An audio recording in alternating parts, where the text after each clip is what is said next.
दोस्तों बहुत बहुत स्वागत है आप सभी का एक बार फिर से। जी हां दोस्तों, आज पूरे दिन की कई महत्वपूर्ण और बड़ी खबरें निकलकर सामने आ रही हैं। जानेंगे सभी खबरों को विस्तार से। तो दोस्तों, खबरों में आगे बढ़ने से पहले वीडियो को एक प्यार भरा लाइक जरूर कर दें और ताजा खबरों को जानने के लिए चैनल को सब्सक्राइब भी जरूर कर लें। तो देखते हैं पहली बड़ी खबर क्या निकल कर आ रही है। फाइजर की कोविड-19 वैक्सीन को भारत में जल्द मिल सकती है मंजूरी। जी हां, आपको बता दें कि अमेरिकी फार्मास्यूटिकल कंपनी फाइजर ने मंगलवार को कहा है कि फाइजर वैक्सीन को भारत में स्वीकृति मिलने की प्रक्रिया अंतिम चरण में है। 15वें वार्षिक बायोफार्मा और हेल्थ केयर समिट में अमेरिकी फार्मास्यूटिकल कंपनी फाइजर के सीईओ अल्बर्ट बोर्ला ने कहा है कि मैं ये उम्मीद करता हूं कि बहुत जल्द हम सरकार के साथ अंतिम समझौते पर फैसला कर लेंगे। कंपनी ने इस वैक्सीन को जर्मन फर्म बायोएनटेक के साथ साझेदारी में विकसित किया है, जो कोरोना वायरस के खिलाफ 90% असरकारक है। और बता दें कि इस महीने की शुरुआत में नीति आयोग के सदस्य स्वास्थ्य डॉक्टर वीके पॉल ने कहा है कि भारत में फाइजर और मॉडर्न के कोरोना वायरस टीकों को मंजूरी देने पर विचार किया जा रहा है। और बता दें कि भारत के औषधि महानियंत्रक डीजीसीआई ने उन वैक्सीनों का ट्रायल बंद कर दिया है जिन्हें अन्य देशों में अनुमति मिली हुई है। इससे फाइजर और मॉडर्न जैसी वैक्सीनों के लिए रास्ता साफ हो गया है। और डीजीसीआई प्रमुख वीजी सोमानी ने कहा है कि यह नियम केवल उन टीकों पर लागू होगा जिन्हें US FDA, EMA, UK, MHRA, PMDA, Japan और द्वारा प्रतिबंधित उपयोग के लिए पहले ही मंजूरी दे दी गई है या विश्व स्वास्थ्य संगठन द्वारा आपातकालीन उपयोग के लिए सूचीबद्ध किया गया है। टीआरपी घोटाले में मुंबई पुलिस ने दूसरी चार्जशीट में अर्नब गोस्वामी को बनाया आरोपी। जी हां, आपको बता दें कि फर्जी टीआरपी घोटाले में देश के जाने माने पत्रकार अर्नब गोस्वामी को आरोपी बनाया गया है। मुंबई पुलिस ने इस मामले में दूसरे आरोप पत्र में अर्नब गोस्वामी को आरोपी बनाया है। मुंबई पुलिस ने मंगलवार को कहा कि यहां के एक अदालत के समक्ष अपना दूसरा आरोप पत्र दायर किया। आपको बता दें कि मुंबई पुलिस ने इस मामले में 9 महीने पहले एफआईआर दर्ज की थी। तत्कालीन पुलिस कमिश्नर परमबीर सिंह ने बताया था कि इस स्कैम में अर्नब गोस्वामी भी शामिल हैं। और फेक टीआरपी स्कैम का मामला बीते साल अक्टूबर में सामने आया था, जबकि rating agency broadcast audience research council ने हंसा रिसर्च ग्रुप के जरिए शिकायत की थी। अपनी शिकायत में बार्क में रिपब्लिक समेत कुछ चैनलों को लेकर कहा था कि वे टीआरपी के नंबरों में हेरफेर कर रहे हैं। ज्यादा बच्चे वालों को इस राज्य में मिलेगा इनाम, बीजेपी के सहयोगी का ऐलान। जी हम बात कर रहे हैं उत्तर प्रदेश और असम जैसे राज्यों में जहां जनसंख्या नियंत्रण के लिए कानून बनाने और 2 से ज्यादा बच्चे होने पर तमाम सुविधाएं छीनने जैसे कदम उठाए जाने की तैयारी चल रही है। वहीं मिजोरम सरकार के एक मंत्री ने ऐलान किया है कि जिन माता पिता के पास ज्यादा बच्चे होंगे उन्हें 1 लाख रुपए का इनाम दिया जाएगा। बता दें कि ये राज्य हाल ही में दुनिया के सबसे बड़े परिवार के मुखिया की मौत को लेकर चर्चा में आ चुका है, लेकिन मिजोरम के मंत्री का कहना है कि उन्होंने राज्य की घटती हुई आबादी को देखते हुए यह फैसला लिया है। मिजोरम सरकार के खेल, युवा मामलों और पर्यटन मंत्री रॉबर्ट रुमाविया रोइटे ने ऐलान किया है कि उनकी सरकार बड़े परिवार को प्रोत्साहन देगी। उन्होंने घोषणा की है कि अपने चुनाव क्षेत्र में उन परिवारों को 1 लाख रुपए कैश अवार्ड देंगे जिनके ज्यादा बच्चे होंगे। वे आइजोल ईस्ट 2 विधानसभा क्षेत्र का प्रतिनिधित्व करते हैं। हालांकि उन्होंने अवार्ड पाने वाले माता पिता के लिए बच्चों को न्यूनतम या अधिकतम संख्या के बारे में स्पष्ट जानकारी नहीं बताया है। अपने इस ऐलान के बारे में रोइटे ने कहा है कि मिजोरम की जनसंख्या घनत्व 52 व्यक्ति प्रति वर्ग किलोमीटर है, जो कि राष्ट्रीय औसत 382 से काफी कम है। कई वर्षों से इनफर्टिलिटी रेट और मिजो आबादी में गिरावट की दर गंभीर चिंता की वजह रही है। 15,09,721 करोड़ के गंवाने के बाद पटरी पर लौट रही गौतम अडानी की कंपनियां चीनी अरबपति को पछाड़ कर हासिल करेंगे ताज। जी हां, आपको बता दें कि पिछले हफ्ता अडानी समूह के लिए मुश्किल भरा रहा। एक रिपोर्ट के चलते गौतम अडानी को 15,09,721 करोड़ का नुकसान हुआ। अडानी समूह के लिए बुरे दौर का ये वक्त शायद अब खत्म होता जा रहा है। हफ्ते के दूसरे कारोबारी दिन अडानी समूह के शेयरों में तेजी लौटी। अडानी ग्रुप की कंपनियों के शेयरों में आई भारी गिरावट के बाद आज लगातार दूसरे दिन Adani ports, Adani total gas, Adani power, Adani transmission, green energy और अडानी इंटरप्राइजेस के शेयरों में उछाल देखने को मिली है। कंपनी के शेयरों में 5% का अपर सर्किल लगने के बाद कंपनी के मालिक गौतम अडानी की संपत्ति में बढ़ोतरी देखने को मिली है। इस तेजी की बदौलत अडानी एक बार फिर से अपनी कुर्सी को हासिल करने की ओर बढ़ गए हैं। पिछले हफ्ते अपनी संपत्ति में बड़ा नुकसान और एशिया के टॉप अरबपतियों की लिस्ट में दूसरे नंबर की सीट गंवाने के बाद इस हफ्ते अडानी को बड़ी राहत मिल रही है। मंगलवार को अडानी समूह की कंपनियों के शेयर में 5% की तेजी आई, जिसके कारण अब एक बार फिर से गौतम अडानी की संपत्ति 65 अरब डॉलर के पार हो गई है और इस आंकड़े के साथ ही वो एशिया के टॉप बिलियनियर्स के लिस्ट में दूसरे नंबर पर मौजूद चीनी अरबपति चीन के जोंग शानशान को पछाड़कर एक बार फिर से अपनी कुर्सी हासिल कर लेंगे। और दोस्तों में अगली खबर है यूपी में कानपुर की, जिसमें कानपुर में जमीन से निकला खजाना देखने के लिए उमड़ी भीड़। जी आपको बता दें कि यूपी के कानपुर देहात में मंगलवार को खुदाई के दौरान एक मटका मिला और इस मटके में बेशकीमती सिक्के भरे थे। खुदाई के दौरान वहां मौजूद लोग सिक्के देखकर हैरान रह गए। धीरे धीरे सूचना फैली और प्राचीन सिक्कों को देखने के लिए लोगों की भीड़ उमड़ पड़ी। सूचना पर मौके पर पहुंची पुलिस ने खुदाई कर रहे जेसीबी चालक और मजदूरों से 72 सिक्के बरामद कर लिए हैं। पुलिस ने बताया कि इन सिक्कों को पुरातत्व विभाग को सौंपा जाएगा। मामला कानपुर देहात के राजपुर ब्लॉक के छोलापुर गाँव का है और बताया जा रहा है कि स्थानीय विधायक पंचायत निधि से मंदिर तक पहुंचने के लिए 200 मीटर खड़ंजा निर्माण करा रहे थे। खड़ंजा बिछाने के लिए जेसीबी से मिट्टी की खुदाई का काम चल रहा था। इसी दौरान जेसीबी चालक वीरेंद्र को मिट्टी का मटका दिखाई पड़ा। वीरेंद्र ने मटका निकाला तो उसमें सिक्के निकले। मौके पर मौजूद वीरेंद्र समेत 4 लोगों ने इन सिक्कों को आपस में बांट लिया। स्पुतनिक वी को विकसित करने वाले संस्थान का बयान, कहा कोरोना के हर वेरिएंट से बचाने में सक्षम है ये वैक्सीन। जी हम बात कर रहे हैं कोरोना महामारी के खिलाफ पूरी दुनिया में सबसे पहले तैयार होने वाली वैक्सीन स्पुतनिक वी थी और इस रूसी वैक्सीन की प्रभावकारिता भी इस वक्त दुनिया में मौजूद सभी कोरोना वैक्सीन के मुकाबले सबसे बेहतर है।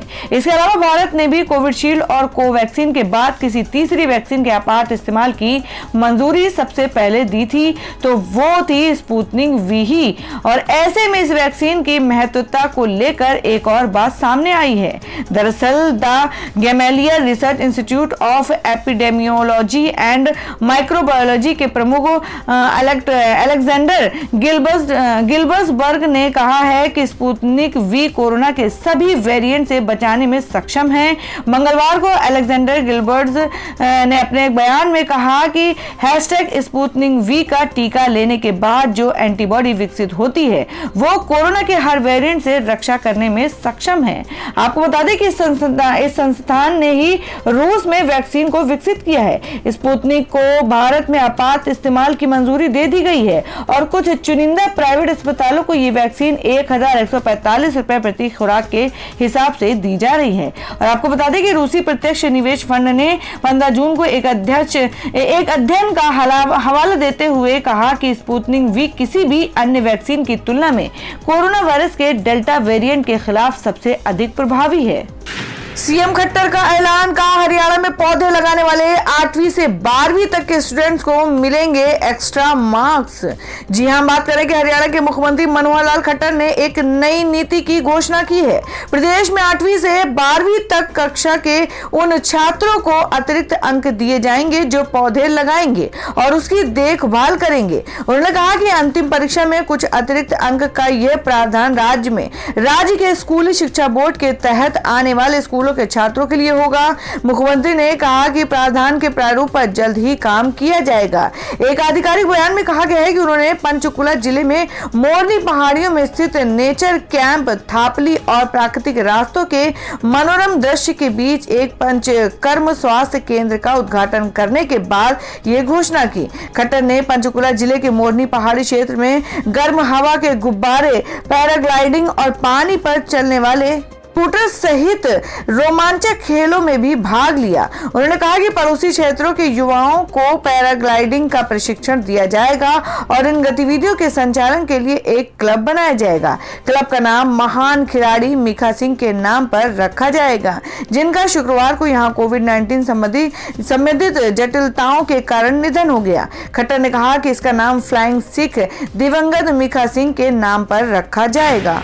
और दोस्तों मैं अगली खबर बता दें कि भारत का अपना देशी 5G नेटवर्क टाटा के साथ मिलकर एयरटेल ने की खास तैयारी। जी हम बात करें कि 5G नेटवर्क को लेकर एक अच्छी खबर आई है। भारत के पास अपना देशी 5G नेटवर्क होगा। भारत के लिए 5G नेटवर्क सॉल्यूशन देश में ही बनेगा। इसके लिए देश की अग्रणी IT कंपनी TCS और mobile service provider company Airtel ने हाथ मिलाया। भारतीय एयरटेल और टाटा ग्रुप ने आज इसकी घोषणा करते हुए कहा कि देश के पास अपना made in India 5G network होगा, यानी अब देसी 5G नेटवर्क होगा। माना जा रहा है कि यह तकनीक 2022 से कमर्शियल इस्तेमाल के लिए उपलब्ध हो जाएगी। जनवरी 2022 से एयरटेल इसका इस्तेमाल अपने 5G प्लान के लिए करेगा। इस made in India 5G product और सॉल्यूशन को ग्लोबल स्टैंडर्ड को ध्यान में रखते हुए तैयार किया जा रहा है। वहीं भारत सरकार की गाइडलाइंस का सख्ती से पालन किया जा रहा है। पहले इसे पायलट प्रोजेक्ट के तौर पर लॉन्च किया गया था। एयरटेल इंडिया के MD गोपाल विट्टल ने कहा कि भारत का अपना 5G नेटवर्क बनाने के लिए हमने टाटा समूह के साथ हाथ मिलाए हैं। इससे भारत का इनोवेशन और बड़े मैन्युफैक्चरर के तौर पर उभरेगा। इस देशी 5G नेटवर्क की मदद से एयरटेल एक बार फिर से खुद को साबित करने की कोशिश करेगा। वहीं इसकी मदद से भारत के लिए निर्यात के अवसर भी खुलेंगे। इस तकनीक से करें अब धान की खेती, सरकार देगी 12,500 रुपए तक की आर्थिक मदद।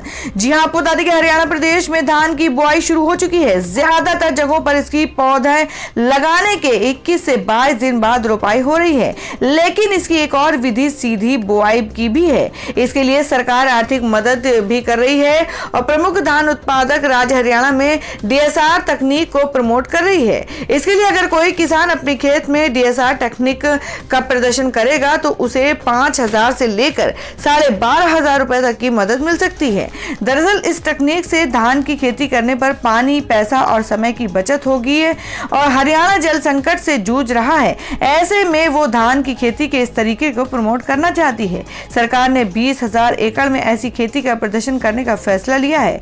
प्रति 1 एकड़ खेत प्रदर्शन पर 5,000 रुपए मिलेंगे। विशेषज्ञों का कहना है कि रोपाई की बजाय यदि किसान सीधी बिजाई करे तो इसका फायदा अधिक मिलेगा।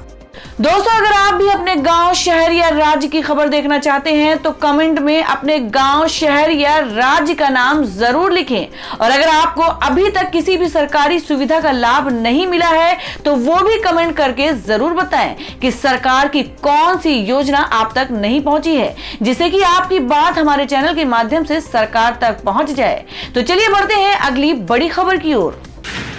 अब इन 2 सरकारी बैंकों का निजीकरण, जाने क्या होगा बैंक खाता धारकों पर असर।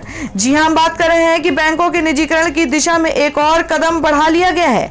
2 और सरकारी बैंकों का निजीकरण करने का फैसला किया गया है, जिसके लिए बैंकों के नाम शॉर्टलिस्ट कर लिए गए हैं। मीडिया रिपोर्ट्स के मुताबिक अब सेंट्रल बैंक ऑफ इंडिया और इंडियन ओवरसीज बैंक का निजीकरण किया जाएगा। इन दोनों बैंकों में सरकार अपनी 51% जिम्मेदारी बेच सकती है। हालांकि इस पर अभी आधिकारिक मुहर नहीं लगी है। सरकार की ओर से इसकी आधिकारिक घोषणा नहीं की गई है। और दोस्तों में अब जान लेते हैं देश भर में सोने और चांदी के ताजा भाव। जी आपको बता दें कि सराफा बाजार में सोने के दाम में 1800 रुपए प्रति 10 ग्राम की गिरावट देखने को मिली। आज सोने का दाम 47,000 रुपए प्रति 10 ग्राम पर रहा है और वहीं चांदी की कीमत में 200 रुपए प्रति किलोग्राम की गिरावट देखने को मिली। इससे चांदी की कीमत 67,400 रुपए प्रति 10 ग्राम पर पहुंच गई है। और दोस्तों में अगली खबर हम जान लेते हैं क्या देश भर मौसम के ताजा हालात। जी आपको बता दें उत्तर भारत में मानसून का इंतजार, इन राज्यों में भारी बारिश की चेतावनी। जाने आपके क्षेत्र में मौसम का क्या है हाल। जी हम बात करें कि दिल्ली और आसपास के क्षेत्रों को अभी मानसून के लिए 1 हफ्ते तक और इंतजार करना होगा। पछुआ हवा के चलते दक्षिण पश्चिम मानसून बहुत धीमी गति से आगे बढ़ रहा है और राष्ट्रीय राजधानी तक उसके पहुंचने में हफ्ते भर का समय और लगने की उम्मीद है। भारतीय मौसम विज्ञान विभाग IMD ने मंगलवार को कहा है कि दिल्ली, हरियाणा, राजस्थान और पंजाब को छोड़कर दक्षिण पश्चिम मानसून देश के अधिकतर भागों तक पहुंच गया है। आईएमडी के मुताबिक इस साल के मानसून की सबसे खास बात है कि ये देश के पूर्वी, मध्य और पश्चिमोत्तर के आसपास के इलाकों में सामान्य से कम समय में ही पहुंच गया है। आमतौर इन इलाकों में मानसून के पहुंचने में 7 से 10 दिन का समय लगता है। हालांकि देश के शेष भाग में अगले 7 दिनों में इसके पहुंचने की संभावना नहीं है। आईएमडी के क्षेत्रीय पूर्वानुमान विभाग के प्रमुख कुलदीप श्रीवास्तव ने कहा है कि 26 जून के आसपास दिल्ली एनसीआर क्षेत्र में हल्की बारिश होने की संभावना है, लेकिन इस क्षेत्र को मानसूनी बारिश के लिए अभी इंतजार करना पड़ेगा। मौसम विभाग ने पहले 15 जून तक ही मानसून की दिल्ली पहुंचने का अनुमान व्यक्त किया था। सामान्य तौर पर 27 जून तक मानसून दिल्ली पहुंचता है और 8 जुलाई तक पूरे देश में उसकी पहुंच हो जाती है। मौसम का पूर्वानुमान व्यक्त करने वाली निजी एजेंसी स्काईमेट वेदर के महेश पलावत ने कहा है कि इस महीने के आखिर तक की मानसून की दिल्ली पहुंचने की संभावना है। उन्होंने कहा कि पछुआ हवा के चलते मानसून के आगे बढ़ने में रुकावट आ रही है। ये स्थिति अभी 1 हफ्ते तक बने रहने की संभावना है। तो दोस्तों, ये थी अब तक की सभी बड़ी खबरों की अपडेट्स। टुडे ब्रेकिंग न्यूज और लेटेस्ट खबरों को देखने के लिए हमारे चैनल को सब्सक्राइब जरूर कर लें, वीडियो को लाइक और शेयर भी जरूर कर दें अपने दोस्तों और रिलेटिव्स के साथ। तो दोस्तों, फिर मिलेंगे काम की खबरों और सरकारी योजनाओं की एक और नई वीडियो के साथ। तब तक के लिए धन्यवाद दोस्तों।